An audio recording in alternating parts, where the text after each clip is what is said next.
해보겠습니다. 하나, 둘, 셋. 들으셨는데, 그렇죠? 잘 기억하십시오. 그래서 이것을 한 단어로 표현하면요, 따라해 보겠습니다. 다름. 네, 이 다름을 가지고 살아가는 게 그리스도인입니다. 담임 목사님께서 지난 21일 수요 예배 때 이런 말씀을 해주셨습니다. 신앙생활이 무엇인지, 하나님을 믿는 것과 하나님을 믿는 이들의 삶인데요, 하나님의 말씀을 새기고 말씀이 기준이 되어서 사는 것으로 불신자들과 구별된 삶, 이 다름을 가지고 살아가는 것이 신앙생활이다라고 말씀을 하시면서요, 하나님의 말씀에 얼마나 가치를 두고 살아가고 있습니까? 라고 물어보셨습니다. 그런 의미에서 저는 묻고 싶습니다. 하나님의 말씀에 얼마나 가치를 두고 살아가고 계십니까? 예수님께서요, 제자들에게 말씀하셨습니다. 너희는 세상의 소금이다, 너희는 세상의 빛이다 라고 말씀해 주셨습니다. 보잘것없었던 이 제자들이 예수님의 이와 같은 말씀을 듣고 가슴이 두근거리고 설레었습니다. 내가 소금이고 내가 빛이라고?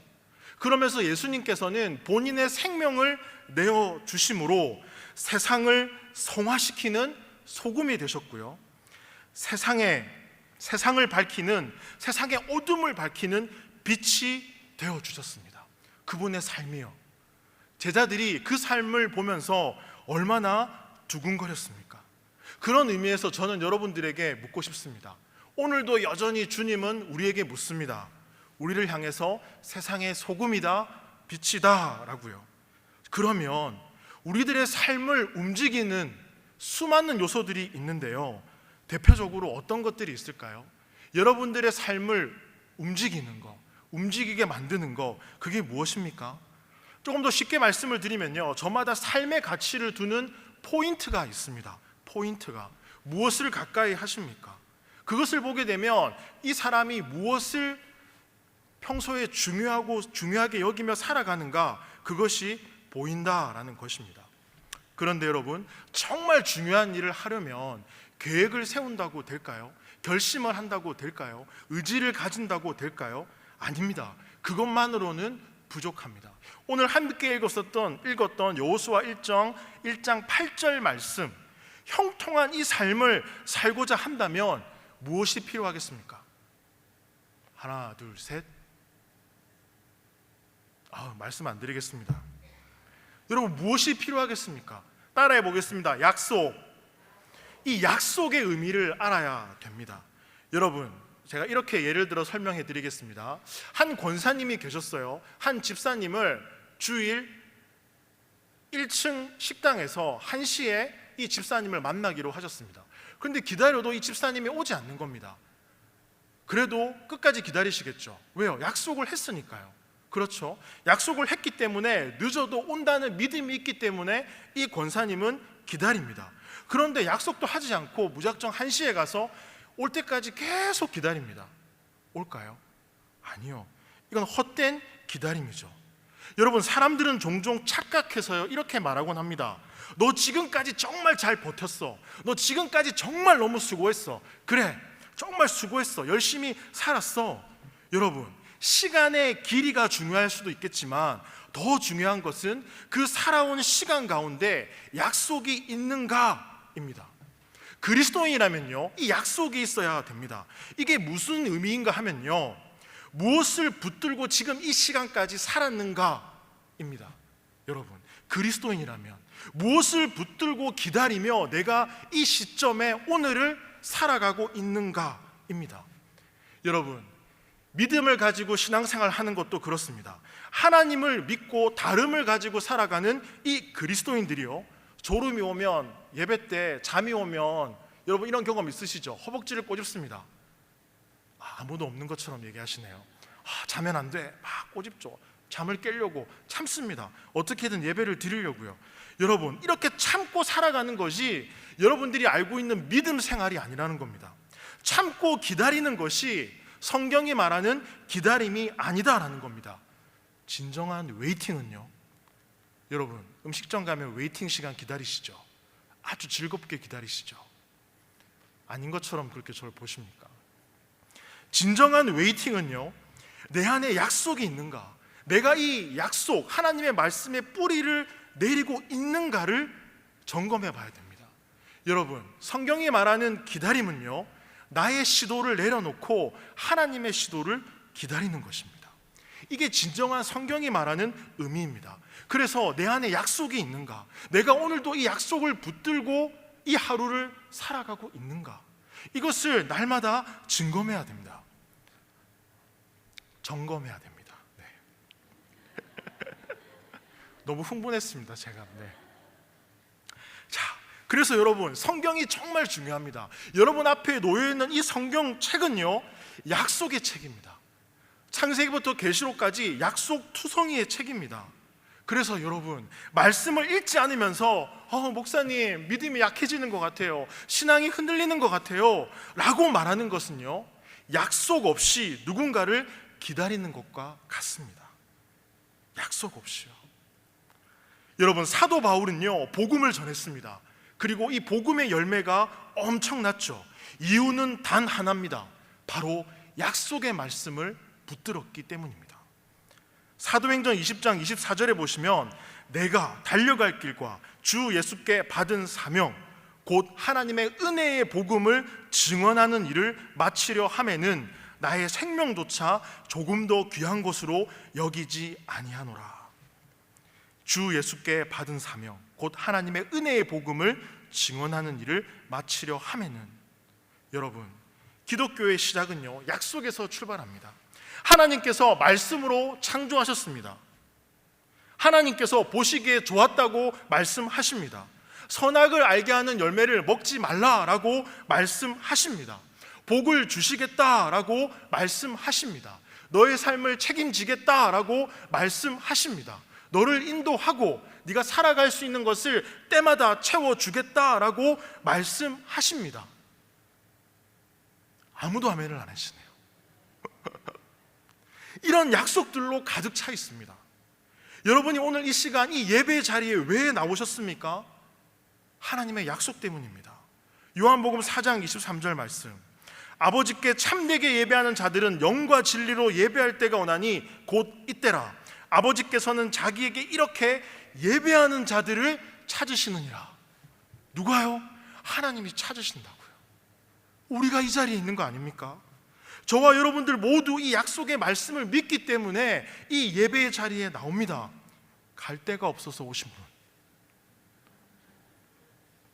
아니잖아요. 그런데 우리는 이 약속을요, 너무나 가볍게 여깁니다. 사람들과 약속도 가볍게 여기는 분이 있죠. 한 걸음 더 나가서 약속을 가볍게 여기면 그것도 괜찮은데 그 약속을 잊고 살아갑니다. 예배의 시간에 지각을 하기도 하고, 이 예배 후에 있는 약속 때문에 시계에 눈이 자꾸 갑니다. 목사님 마칠 때 됐는데, 축도하기 전에 저 문을 열고 나갑니다. 심지어 게임을 핸드폰에 돌려놓고 주보로 살짝 가려놓고 다시 쓱 보면서 돌리고 다시 올리기도 하고, 다리를 꼬고 앉아서 말씀을 듣기도 합니다. 성경책 없이 교회에 오기도 합니다.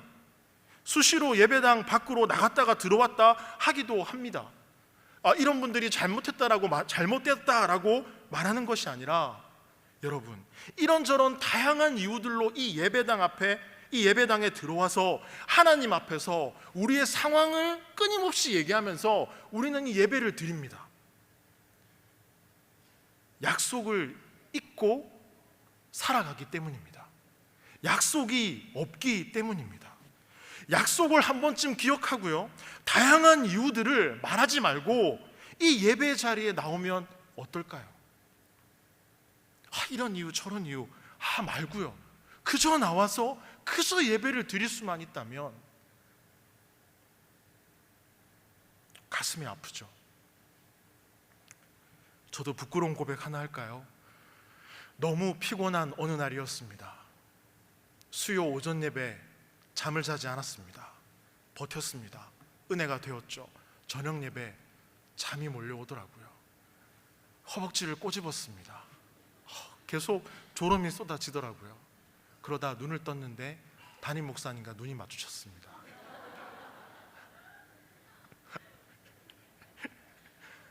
제가요 고개가 숙여질까요? 안 숙였습니다. 계속 보고 있었습니다.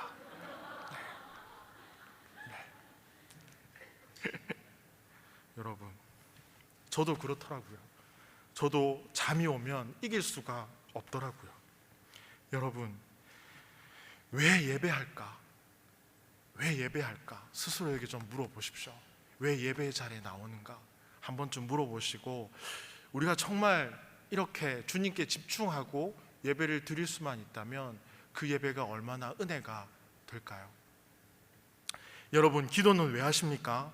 마태복음 7장 7절에 보시면 구하라 그리하면 너희에게 주실 것이요 찾으라 그리하면 찾아낼 것이요 두드리라 그리하면 너희에게 열릴 것이니, 하나님의 약속이 있기 때문에 우리가 또 기도합니다. 그런데요, 이 약속을 잊고 살아가는 그리스도인들이 있습니다. 시간이 영원한 것처럼 여기고 살아가는 이들이 있습니다. 출애굽기를 보면요, 모세가 바로왕 앞에 가서 하나님께서 하신 명령을 전달합니다. 이스라엘 내 백성을 내보내라 라고 전합니다. 바로가 이 말을 들을까요? 듣지 않습니다. 온 나라가 개구리로 뒤덮이는 그 상황을 경험하고서야 비로소 바로는 모세에게 이렇게 말합니다. 여호와께 구하여 내 백성에게서 개구리를 떠나게 하라라고 요청합니다. 이렇게 바로왕이 요청하자 여러분, 모세가요 한 번 더 확인합니다. 출애굽기 8장 9절에 보면요, 모세가 이렇게 묻는 바로에게 이렇게 말합니다. 모세가 바로에게 이르되 내가 왕과 왕의 신하와 왕의 백성을 위하여 이 개구리를 왕과 왕궁에서 끊어 나일강에만 있도록 언제 강구하는 것이 옳은지 내게 분부하소서. 무슨 말입니까? 왕이여, 그렇다면, 그렇게 나한테 요청하셨다면 내가 이 개구리를 언제 궁궐에서 없애주면 좋겠습니까? 여러분이라면 어떻게 말하시겠습니까? 지금 당장 개구리로 뒤덮여 있는데 지금 당장 없애주세요 라고 말하는 게 정상적인 답변이 아닐까요? 그러나 바로는요, 출애굽기 8장 10절에 보면 그가 이르되 내일이니라, 내일 해주세요 라고 말합니다. 내일요. 우리는 종종 이 바로 왕처럼요 내일을 선택합니다. 오늘 해결할 수 있는 문제를 내일로 미룹니다. 하지만 성경은 분명히 말합니다. 고린도후서 6장 2절에 보시면요, 이르시되 내가 은혜 베풀 때에 너희에게 듣고 구원의 날에 너를 도왔다 하였으니 보라 지금은 은혜 받을 만한 때요 보라 지금은 구원의 날이로다. 하나님의 시간은 언제입니까? 오늘이다 라는 겁니다. 오늘요. 하나님의 약속을 붙잡는 사람은요 내일이 아니라 오늘을 붙잡습니다. 오늘. 그러나 하나님의 약속, 이 말씀이 없는 사람은 내일로 미루려고 합니다. 왜요? 시간이 영원할 것 같으니까요. 내일은 보장된 시간이 아니죠. 우리가 흔히요 시간을 관리할 수 있다라고 생각하지만 착각입니다. 여러분, 관리는요 내 것일 때, 내 손안에 있을 때만 관리가 가능합니다. 시간이라는 것은 내가 멈출 수도 없고요 다시 가져올 수도 없습니다. 그래서 시간은 관리할 수 있는 게 아니라 하나님이 나에게 맡겨준 인생의 그 시점이다 라는 것입니다. 이사야서 55장 6절에 보시면 너희는 여호와를 만날 만할 때에 찾으라, 가까이 계실 때에 그를 부르리라, 부르라 라고 말씀하시는데 시간을 잘 쓰라라는 겁니다. 언제요? 오늘요. 이사야서 43장 19절에 보시면 내가 이제 새 일을 하려고 한다, 이 일이 이미 드러나고 있는데 너희가 그것을 알지 못하겠느냐? 내가 광야에 길을 내겠으며 사막에 강을 내겠다라고 하십니다. 이제 내가 새 일을 행하겠다라고 하십니다. 언제요? 오늘이요. 지금이요. 주님께서 나를 통해 이 시간 무언가 새로운 일을 하실 거야라는 기대를 가지고 예배 자리에 나오고 기도하고 살아가는 그 인생은요 주님께 나오는 시간이 행복하고요 주님이 주신 이 시간, 이 삶이 행복합니다. 그래서 그 약속의 말씀이 우리의 마음을 흔듭니다. 성경을 읽을수록 마음이 흔들립니다. 설레이니까요. 그 흔들리는 그 마음으로 하나님의 약속이 가득한 성경을 읽게 되면 약속의 말씀이 어느 순간 내 인생을 붙듭니다. 오늘도 변함없이 내 삶에서 일하고 있는 이 주님을요 만납니다. 그리고 우리의 마음을 넘어 우리의 삶을 흔들기 시작합니다. 여러분, 하나님의 이 말씀이 우리의 삶을 흔들게 되면 어떤 일이 일어나는 줄 아십니까? 하나님께서 하신 일들이 보이게 됩니다. 그러나 안타깝게도 많은 그리스도인들이 이 일을 못 봅니다. 왜요? 이 성경도 제대로 읽고 있지 않기 때문입니다. 그렇게요, 이 약속의 말씀이 저와 여러분의 삶을 흔들게 되면 하나님의 일들이 보인다는 겁니다. 그 일들을 보고 싶지 않으십니까? 그래서 참 목사로서 살아가면서요, 이 부분이 되게 안타깝습니다. 같이 보고 함께하고 기도하고 이렇게 나아가면 얼마나 좋을까, 그런 생각이 듭니다. 하나님을 사랑하는 마음이 있는데 말씀을 등한시한다. 이것은요, 하나님께서 무엇을 하셨는지를 모르고 신앙생활을 하는 것과 같습니다. 여러분, 느헤미야가요, 무너진 예루살렘 성벽을 세우고 이스라엘 백성들을 회복시키기 위해서 한 일이 무엇인지 아십니까? 의사를 만나면 처방전을 주죠. 느헤미야가 내린 처방이요, 느헤미야 4장 14절입니다. 내가 돌아본 후에 일어나서 귀족들과 민장들과 남은 백성에게 말하기를, 너희는 그들을 두려워하지 말고 지극히 크시고 두려우신 주를 기억하고 너희 형제와 자녀와 아내와 집을 위하여 싸우라 하였느니라. 말씀을 기억하라입니다. 말씀을 기억하라. 이 무너진 성벽을 재건하는 것을 방해하는 이 인생들과 세상을 두려워하지 말고 말씀을 기억하고 주님을 기억하고 그렇게 살아가라라고 말씀합니다. 왜 이렇게 말하는지 아십니까? 하나님이 너를 얼마나 사랑했는지를 한번 떠올려봐, 기억해봐. 너의 삶 가운데 말씀이 뿌리 내리고 말씀이 있으면, 느헤미야 4장 14절 꼭 읽어보십시오. 후반절에요, 너희 형제와 자녀와 아내와 집을 위하여 싸우라 하셨느니라. 싸울 힘이 난답니다. 내 안에 힘이 생긴답니다. 말씀을 기억하고 하나님을 떠올리면 내 삶 가운데에 살아갈 힘이 생긴답니다. 무슨 힘으로 살아가십니까? 무슨 힘으로요? 여러분, 지난주 힘든 한 주를 보낸 분 계십니까? 어떤 문제가 있어서 가슴 아픈 분 계십니까? 저도 살다 보니 힘든 날들이 있더라고요. 마주할 때가 있더라고요. 그런 현실을 마주할 때 여러분 앞에 놓여있는 약속의 말씀을 보십시오. 400년 긴 노예 생활 가운데에 출애굽을 시켰던 하나님의 그 손길을 보십시오. 그 이야기를 한번 보십시오. 나를 못살게 구는 사람이 있다면, 나를 구박하는 상사가 있다면 다윗과 골리앗의 이야기를 한번 보십시오.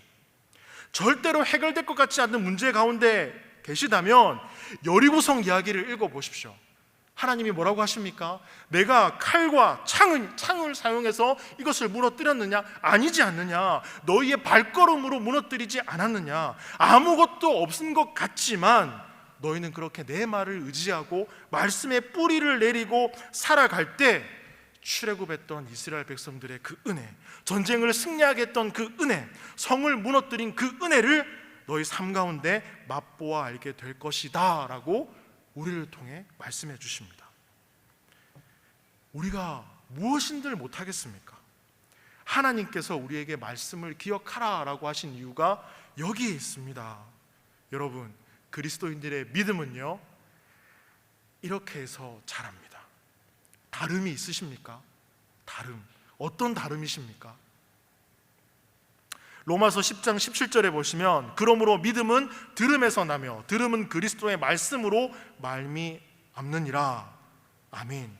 감정으로 생기지 않고 말씀을 들을 때 믿음이 생긴다라고 합니다. 내가 말씀을 알고 있는 만큼 우리는요, 앞으로 나가게 됩니다. 말씀을 읽을수록 내 삶을 맡길 수 있습니다. 하나님의 말씀을 기억하라라는 이 느헤미야의 권면 가운데 이스라엘 백성들에게 어떤 일이 일어난 줄 아십니까? 제가 4장 15절 읽어드릴게요. 느헤미야서, 우리의 대적이 우리가 그들의 의도를 눈치챘다 함을 들으니라. 하나님이 그들의 꾀를 패하였으므로 우리가 다 성에 돌아와서 각각 일하였는데, 느헤미야의 말씀을 기억하라라는 이 말씀을 듣고요, 이 이스라엘 백성들이 본인의 일상으로 돌아가 일상을 다시 살아냅니다. 그 반복되고 똑같은 변함없는 그 일상을 하나님을 찬양하며 다시 살아갑니다. 하나님의 말씀에 힘이 있다는 것을 우리는 다시 한번 보게 되어집니다. 아침에 일어나서 저녁에 잠들기까지 늘 하고 있는 일이고 별것 아닌 것 같은데, 그런 일상, 그 일상 가운데 하나님의 말씀이 여러분의 삶 가운데 뿌리 내리기를 소원합니다. 말씀과 함께하는 사람만이 이 일상을요 하나님께 맡길 수가 있다는 것이죠. 여러분, 여유가 없는 이 시대에 말씀을 기억하며 감사를 표현하고 살아가시기를 소망합니다. 여러분들이 예수님을 만나기 전의 삶을 한번 떠올려 보십시오. 여러분은 어떤 삶을 사셨습니까? 공동체가 없었을 때 여러분의 모습, 셀이 없었을 때 여러분의 모습은 어떠셨습니까?